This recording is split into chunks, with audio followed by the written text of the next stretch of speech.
What up, Long Beach? Welcome back to GazetteSports.com and the Press Telegram. It's Mike, and this cross-country video is brought to you by Naples Rib Company. Visit our website and click on their ad to find out how your team could win a free banquet. The scenic scenes of Hartwell Park, the traditional host of the Moore League cross-country finals, where Arturo Gonzalez, the Attorney General, is hoping to make a little history for the Wilson Bruins. We start with AG and that boys varsity race. He's hoping to be Wilson's first individual cross-country champion since 2008, but he was chased tightly in the early going by Poly's Hank Anderson. You can see by the time they make their first loop, those two have already separated themselves from the pack, and you can get used to that sight because they were step for step for the first 2 miles. Opening up a lead, you see a good Poly pack right behind the two of them as the Jackrabbits trying to win their 10th straight team title. But it was Gonzalez and Mr. Anderson.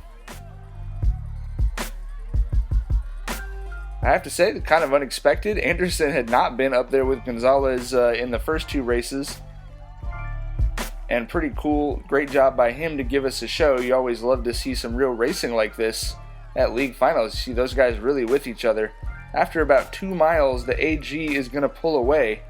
He would go on to win in 15-16, a 15-second gap between him and the next best finisher. Again, the first Wilson winner since 2008, and a nice moment as he sweeps the whole season. Behind him, it's Mr. Anderson, William Frankenfeld, Ronan McMahon Staggs, Caden L. Sesser, and Thomas Fleming. As you see, obviously a strong showing for the Jackrabbits up at the top.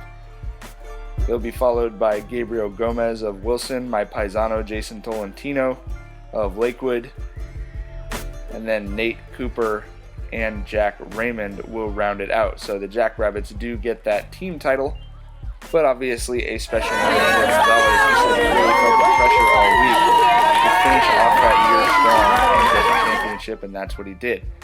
Now, it's been a historic run for this Poly girls team. I feel like we've been watching some of these seniors for, well, the last 4 years because we have. Brenda Rosales comes in as the favorite, but Wilson's Kennedy Meyer running strong at the end of the season and hoping to push her. Just like with the boys varsity, you see those two opening up a lead and a real race between the first and second place runners as they come across the bridge for the first time. They're step for step going up that hill. Behind those two leaders, we do see the long green line, the great depth of that Jackrabbit program. That's been their strength over the last few years. They swept 1 through 7 at this course last year. Meyer obviously going to ensure that that doesn't happen this year. But Rosales is starting to stretch a lead out by the time she crosses the bridge for the second time. She's been so good for the last 3 years, but has not won a Moore League title here. She's had the fastest time throughout the season, but because of injuries and illness, she sprained her ankle here last year. Just really bad luck. Has not been able to win the Moore League championship, and she'd been emotional all year when talking about that. You knew it meant a lot to her, and she is going to get it done in 17:46, 1 second off the record. A great run by the Poly senior Brenda Rosales. Meyer obviously finishing an amazing regular season here with 18:01 to take second, followed by Melissa Tanaka, Fiona O'Leary, and Leslie Diaz. The Jackrabbits would take the next 6 spots after Meyer finished, so they had 7 of the top 8 finishers. This is Julian Dowds, Lauren Filippo, and Natalie Mejia. So the Jackrabbits are going to take their 13th consecutive team title. On the girls' side, Sammy Fraga and Sabrina Del Bello of Wilson will round out the top 10.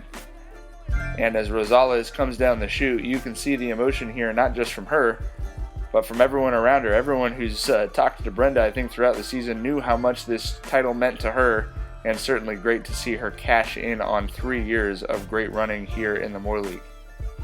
We're going to take a look at our all-league finishers. These are the boys' second team standing, first team kneeling.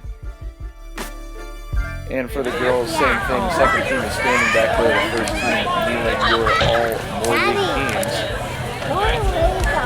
And as the team's championships are announced, as we mentioned, that's 10 straight for the Poly boys and 13 straight titles for the Poly girls. They will retain those 2 trophies, nice trophies, as we cap another wonderful cross-country season. We'd like to thank all of our sponsors, including Papalucci's, a great place to eat down on 2nd Street.